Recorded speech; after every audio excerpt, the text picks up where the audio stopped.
Son las 6 de la mañana. Llega la hora de la verdad. Para pensar y analizar las noticias de Colombia y el mundo. La hora de la verdad. En la red de Radio Red RCN. Con Fernando Londoño Hoyos.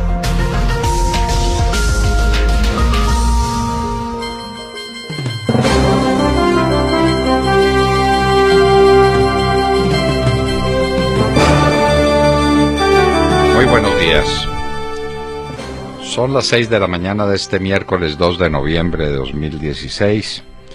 Esta es la hora de la verdad y estos son temas y asuntos que trataremos en la grata compañía de ustedes durante las próximas horas.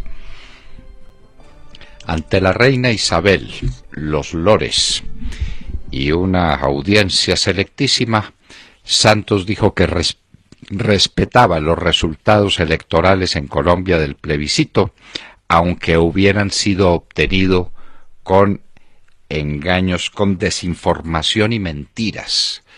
Fue su expresión. Desinformación y mentiras, claro.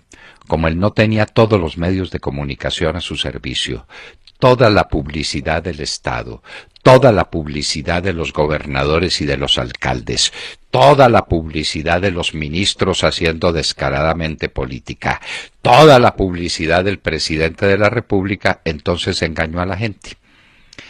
Este sujeto definitivamente, él no tiene posibilidad de penitencia, porque, a ver, hagamos el ensayo por averiguar por qué. Desde luego que es una muy mala persona, pero es que no tiene talento. En el momento en que las cosas parecerían conducirse a un cierto nivel de entendimiento entre todos los colombianos para hacer un pacto nacional que permita un acuerdo potable con las FARC, en ese momento sale con esto en Londres. Le pareció muy distinguido lucirse de esa manera. ¿Quién le escribe los discursos a ese hombre? ¿Quién se los escribe? ¿Él los lee antes de leerlos o los lee por primera vez? Aunque esta vez en inglés gagueó menos que en español. Entonces le vamos a tener que pedir que de aquí en adelante nos hable en inglés. Lo cierto, pues, es que Santos sale a burlarse de todo el pueblo colombiano. De manera, colombianos, ustedes votaron por el no, fue por desinformados y por engañados. Y el 83% de los colombianos que no se dejaron convencer porque son cortos de mente. Porque somos una partida de estúpidos donde el único inteligente es Juan Manuel Santos. Bueno, y alguna parte de su tropa, Juan Fernando Cristo y el doctor de la Calle, son los únicos inteligentes que hay en Colombia. Los demás somos una partida de torpes que no entendimos los mensajes maravillosos que se hacían por la paz. Los soldados tienen nombre. Hablaremos con la senadora Tania Vega de Plazas sobre la muerte del soldado Diego Rodríguez. Nadie lo recuerda, nadie le hizo un homenaje. A los mandos militares les da lo mismo que si hubieran matado una mosca en el comedor del cuartel. Les importa un bledo la suerte de sus hombres. Y desde luego al gobierno menos, porque inmediatamente salen a ratificar el interés que tienen en iniciar conversaciones con Pablo Beltrán y con otros próceres de los peores criminales del mundo, los más grandes depredadores del medio ambiente en el planeta. Y ahí sí los partidos verdes se callan la boca, no dicen una sola palabra. Y Juan Camilo Restrepo da unas declaraciones que nos conmovieron por lo profundas. Es que el ELN no puede pensar que con estos actos de violencia llega a la mesa en superioridad de condiciones. Doctor Restrepo, definitivamente desde Edmund Burke o desde Virtó, desde Rebel, no había un pensador político parecido a usted. ¿Qué hay de las conversaciones del Centro Democrático y los plenipotenciarios del presidente Santos? No se sabe. La conclusión final es que hubo algunas precisiones, que no hubo acuerdos y que el doctor de la Calle y sus compañeros viajan otra vez a La Habana para entrevistarse con estos próceres que a propósito ya se entrevistaron con un grupo de obispos. Los obispos que dejaron el Evangelio, de predicar el Evangelio, y por eso está pasando lo que está pasando con la Iglesia Católica en Colombia. Y alguien se pregunta por qué el crecimiento vertiginoso de las iglesias cristianas, porque los obispos se dedicaron a hacer política y los cristianos a predicar el Evangelio. Y resulta que el Evangelio de Jesús es bastante más importante que la política colombiana y que el marxismo. Aquí hay un fenómeno muy hondo de crisis en un país, en un pueblo que fue tan honda y tan tradicionalmente católico. Y a propósito, el Papa Francisco, que está también resuelto a hacer política en América Latina, que empezó tan bien y que ahora anda tan mal, congeló el proceso, la dinámica del proceso que se adelantaba en Venezuela para revocar a Maduro. Lo congeló. Entonces ahora la gente no sabe qué hacer. ¿Va a haber marcha? ¿No va a haber marcha? María Corina Machado y Lilian Tintori y los estudiantes dicen que harán marcha de todas maneras, pero pues los otros dicen que no, que el Papa, que el enredo con el Papa Francisco pues dando declaraciones en favor de Fidel Castro, de Nicolás Maduro y ahora de Timochenko. En esas anda su santidad. ¿Y qué pasó en el Parlamento suizo? Hoy hablaremos con Florian Schwab porque recuerden ustedes que el 31 de octubre tuvo lugar la reunión en el Parlamento donde el ministro tendría que explicar por qué interviene descaradamente en los asuntos internos políticos de Colombia, contra el principio de la neutralidad del país, y por qué anda en contra de las decisiones de una democracia legítima como la democracia colombiana, para apoyar a un movimiento guerrillero. ¿Será por casualidad porque le tiene mucha platica en los bancos suizos? Caen las exportaciones colombianas en el mes de septiembre. Las que más cayeron, el petróleo, con un 8.1% de caída, y las exportaciones agropecuarias con un 16.1% de caída. Eso vale para el mes de septiembre 162 millones de dólares que no entraron al país. En el año, las exportaciones van cayendo un 20%. Carlos Lleras Restrepo dejó un legado en el año de 1968, exportar o morir. Esa fue su frase. Aquí sacrificamos las exportaciones, pero no pasa nada, no pasa nada.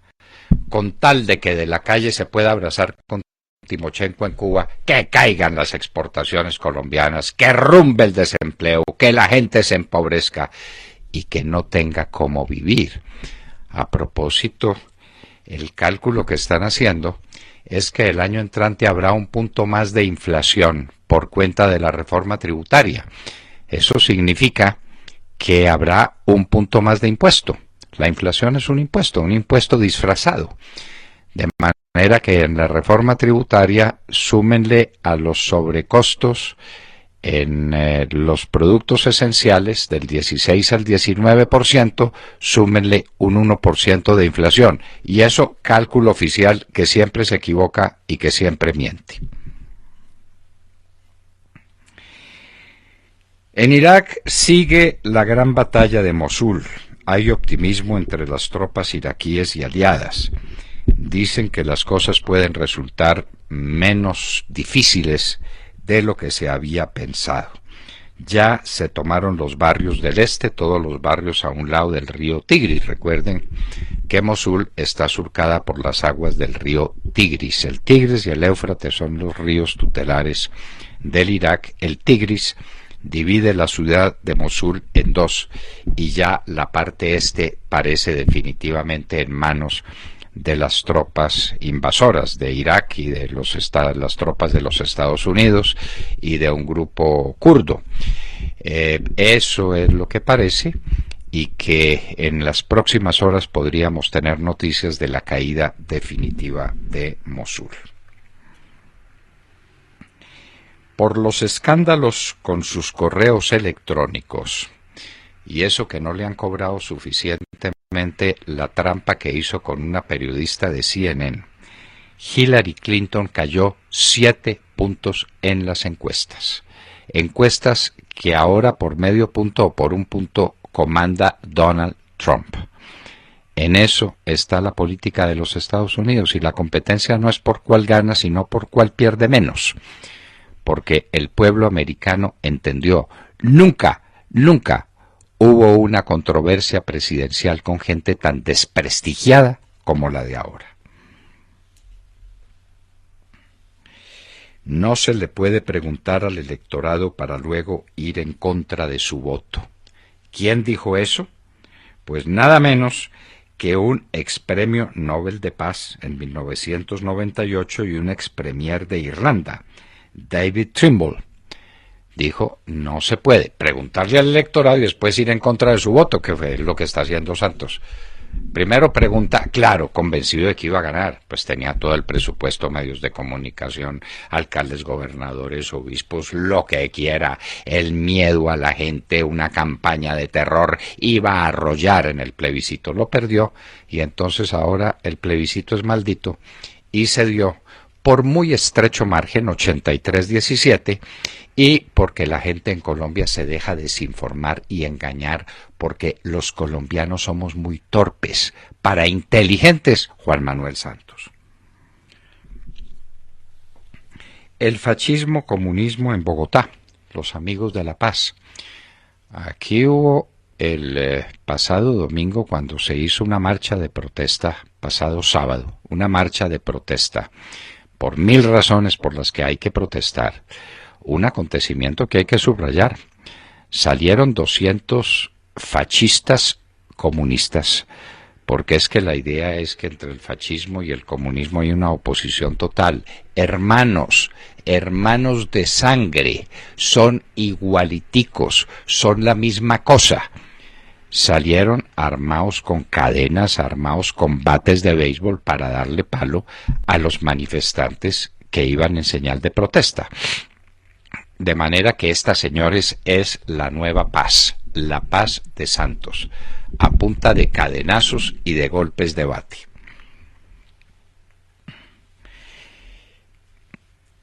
Amelia Earhart, la famosísima piloto de los Estados Unidos, habría sobrevivido varias veces al accidente de su avión en una isla del Pacífico. Ella se perdió en el Pacífico, nunca se volvió a saber nada de ella, y se la había dado por muerta en el accidente.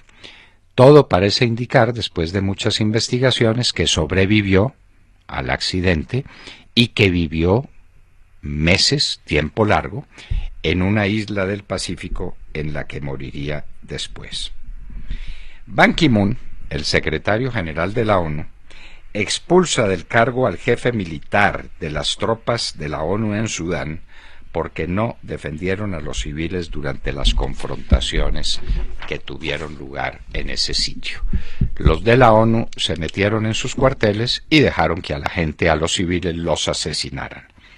Ban Ki-moon destituye al comandante. En Turquía, ahora arrestan a 13 periodistas. Ayer dábamos el dato de 10.000 empleados que habían sido destituidos porque supuestamente participaron en el golpe de Estado fallido en contra de Erdogan. Ahora son 13 periodistas los arrestados. Erdogan y su forma muy particular de hacer democracia. El Papa Francisco confirma que no habrá mujeres sacerdotes. No hemos podido nunca entender por qué. Electricaribe, de la que depende, empresa de la que depende todo el suministro energético en la costa atlántica, sigue en la cuerda floja. El mes pasado su casa matriz, Fenosa, puso 26 o 28 mil millones de pesos en garantías para que pudiera operar, pero ya en este mes necesita 68 mil millones de pesos. Y Electricaribe dice, por Dios, discutamos los temas de fondo. El robo de la energía, la cultura que se ha constituido en la costa atlántica para no pagar las cuentas, los problemas de deudas que nos tienen las entidades públicas. Discutamos las cuestiones de fondo. No hay con quién, no hay con quién. El gobierno está en Buckingham, está durmiendo en Buckingham, mientras al país se lo lleva el diablo en todo sentido. Lo que está pasando en el Chocó es una tragedia monumental, pero como pasa en el Chocó y como son negros, ¿qué importa, no es cierto? Lo que está ocurriendo en Solano y otras localidades de la costa Pacífico es sencillamente una tragedia nacional. Pero es que pasa en el Chocó, y nuestro presidente es muy distinguido y está en Buckingham. Se cumple un aniversario de 2 espantables asesinatos en Colombia. El de Guillermo Cano, mártir de la verdad, un hombre extraordinario. Tuvimos el honor de ser distinguidos con su amistad, fuimos colaboradores del Espectador mucho tiempo, mientras era don Guillermo quien estaba al mando de las tareas de dirección del Espectador. Tuvimos por él una inmensa devoción que conservamos con el correr de los años. Lástima pues que no siempre las cosas mantengan su tenor y su altura y su nivel. Guillermo Cano fue muerto por Pablo Escobar, por los extraditables. Los editoriales de Guillermo Cano eran históricos y se veía venir el desenlace. Lo dejaron solo en un carro sin blindaje, sin acompañamiento de nadie, lo acribillaron a la salida del Espectador. Y Álvaro Gómez Hurtado, el hombre que era la esperanza de Colombia en aquellas horas negras en las que se comprobó que el presidente Ernesto Samper Pizano había sido elegido con el dinero del narcotráfico y que era un dependiente del Cartel del Valle y de los Rodríguez Orejuela en particular. Y entonces escribió unos editoriales de antología, pues como casi todos los suyos, en el diario El Siglo, diciendo que había que tumbar no a un presidente, sino a un establecimiento que se había corrompido. A la salida de la Universidad Sergio Arboleda, una de sus grandes obras, con Rodrigo Noguera Laborde, son los padres de la Universidad Sergio Arboleda. También inerme, también sin protección, en un carro sin blindaje fue acribillado a balazos por gente que sabía lo que pasaba en los alrededores con la policía y que la podía manejar a discreción. Lo asesinaron a Álvaro Gómez Hurtado, nadie vio, nadie oyó, nadie supo, al pie de la universidad, a una hora en la que eso estaba lleno de gente. ¿Qué pasó con esa investigación? Nada. Y mejor no pregunten. Tal vez habría que ir a La Habana a buscar algún plenipotenciario que nos dé pistas. Álvaro Gómez Hurtado fue asesinado por el establecimiento, respecto al cual decía que había que tumbarlo, que había que renovar a Colombia. La gran esperanza política que el país tenía en ese momento fue asesinada un día como hoy, en el año de 1995. Y hoy en la historia vamos a recordar lo que pasó en 1956. Pues fue reprimida la llamada Revolución de Octubre del 56 en Hungría por un procedimiento staliniano. Ya estábamos en la época de Khrushchev, pero Khrushchev no sabía si continuar con el sistema staliniano o si se rendía ante las evidencias y empezaba a aflojar los resortes de la opresión que ejercía en Europa Oriental. Imre Nagy, quien fue el héroe húngaro de aquellas jornadas, fue puesto preso en un día como hoy, 2 de noviembre de 1956, y más tarde, por supuesto, pasado por las armas. De todo esto y de mucho más hablaremos con ustedes en las próximas horas en La Hora de la Verdad. Bueno, el presidente Juan Manuel Santos, nuevo Premio Nobel de Paz, dijo ayer ante el Parlamento británico que los colombianos quieren la paz y que el plebiscito no pasó debido a una campaña malintencionada de los promotores del no. Y para que vean que no miento, escuchemos su propia voz y dense cuenta de lo que dijo. Primero, acepté el veredicto de las urnas, así fuera por la mínima diferencia, tan solo el 0,4%, y así fuera resultado de una estrategia de desinformación y mentiras, como lo admitió el propio gerente de la campaña por el no. Y segundo, porque la votación fue prácticamente 50-50 y unir el país para evitar una mayor polarización es de extrema importancia. Por eso convoqué a un diálogo nacional para escuchar las objeciones, las opiniones, las propuestas de los que votaron no y también la posición de los que votaron sí. Pues les cuento que dijo todo esto sin ruborizarse, muy estirado, como dicta el protocolo, y agradeció en un arrebato de nacionalismo británico la intervención de la Legión Británica, compuesta en su mayoría por irlandeses, usted me explicó muy bien ese tema, en la independencia de Colombia. Falta ver si repetiría lo mismo con tanto fervor delante del rey de España, ¿no? Lo cierto es que en la visita de Estado al Reino Unido, que para muchos no es más que un medio de presión descarado para sacar a la carrera un nuevo acuerdo, el gobierno colombiano hizo todo un despliegue de medios para vender la situación a su antojo. Y parece que lo han conseguido, ¿no? Pero solo en el exterior. Porque mientras que en Londres aplauden al presidente Juan Manuel Santos, en Colombia sus niveles de popularidad están tan mal, queridos amigos, que hasta el narcoterrorista mayor Timochenko tiene más favorabilidad, y no es broma. Juan Manuel Santos sale con un 24% de favorabilidad, Timochenko con un 25%. Según la más reciente encuesta de Jan Haas, el 67% de los colombianos desaprueba la gestión del presidente Juan Manuel Santos y su gabinete ministerial sale igual de mal, sale con un 67% de desaprobación. Y lo que es más grave, el 61% de los colombianos desaprueban la manera en la que está manejando el proceso de paz. De modo que, a pesar de los aplausos en el Palacio de Buckingham y del premio Nobel, el presidente Juan Manuel Santos no solo no lo quieren en su país, según datos de las encuestas, sino que tiene sumido al país en un ambiente de pesimismo y polarización. Pregunto, ¿qué piensan ustedes de las declaraciones del presidente Juan Manuel Santos en el Palacio de Westminster atacando a los defensores del no? ¿Son estas expresiones propias de un premio Nobel de paz o es la reacción típica de un mal perdedor? ¿A qué está jugando Europa cuando no solo no le exige respeto por el plebiscito, sino que con su actitud cómplice presiona por un nuevo acuerdo a las carreras? ¿Qué creen? Sí, Montserrat, es una afrenta a 6,5 millones de colombianos que salieron a votar por el no. Salieron a votar engañados y desinformados, es decir, son unos torpes que no se dieron cuenta de qué era lo que estaba pasando.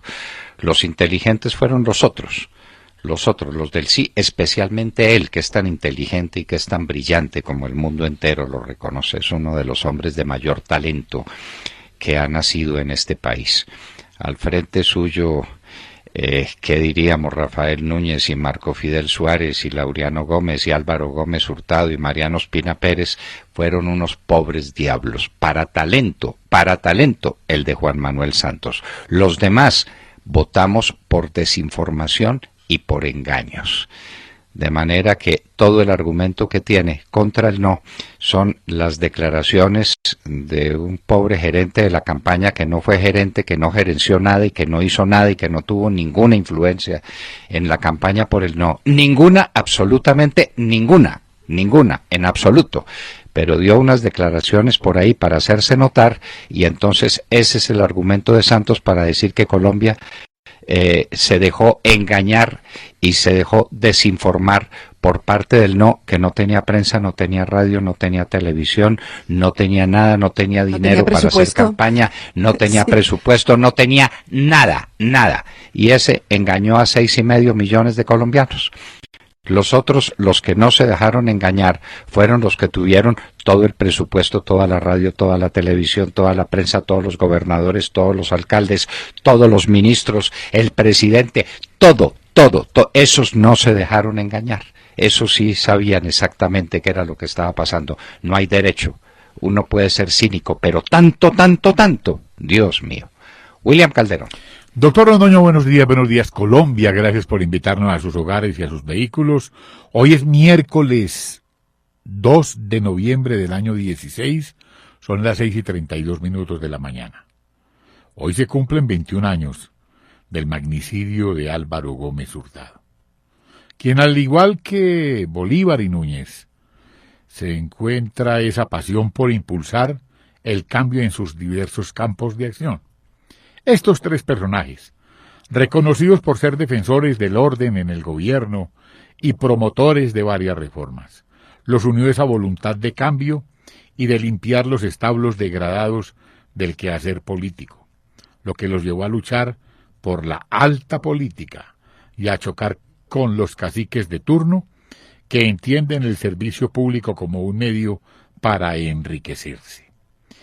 El aporte de Álvaro Gómez al pensamiento y a la cultura reposa en los anaqueles de no pocos periódicos, en donde sobresale el de la Capuchina, libros como La Revolución en América, su obra, que no se volvió a editar, y otras páginas memorables en las que se recopilan sus clases en la Universidad Sergio Arboleda, lugar que se convirtió en su última morada, donde fue asesinado por el régimen de complicidades, a 2 cuadras, donde intentaron también cegarle la vida a nuestro director Fernando Londoño Hoyos por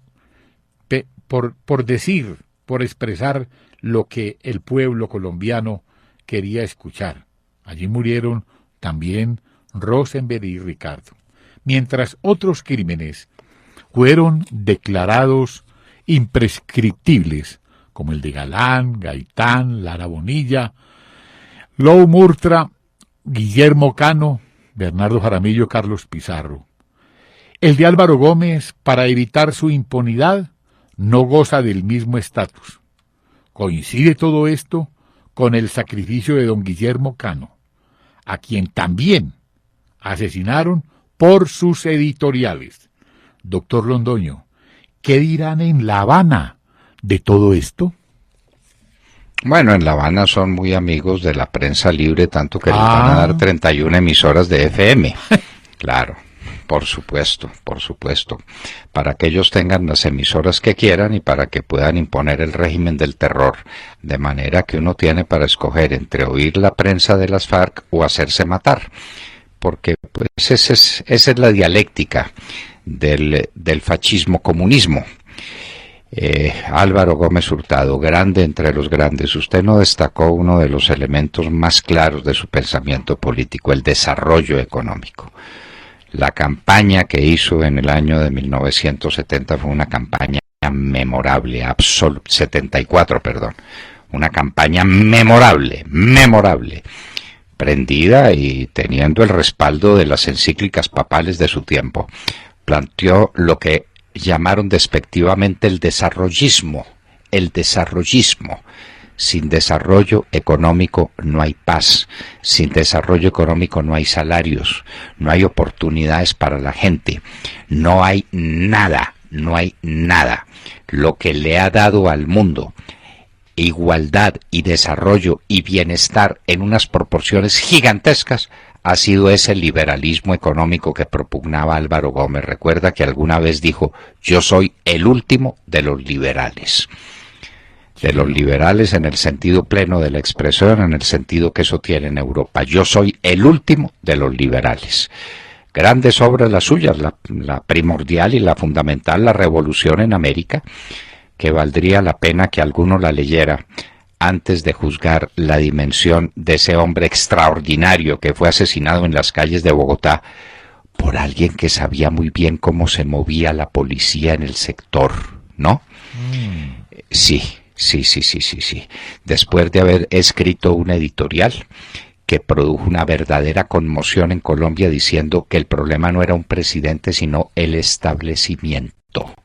el establecimiento que estaba conformado por las mafias y por el gobierno, porque era la época en que las mafias habían elegido presidente de la República, no lo olvidemos.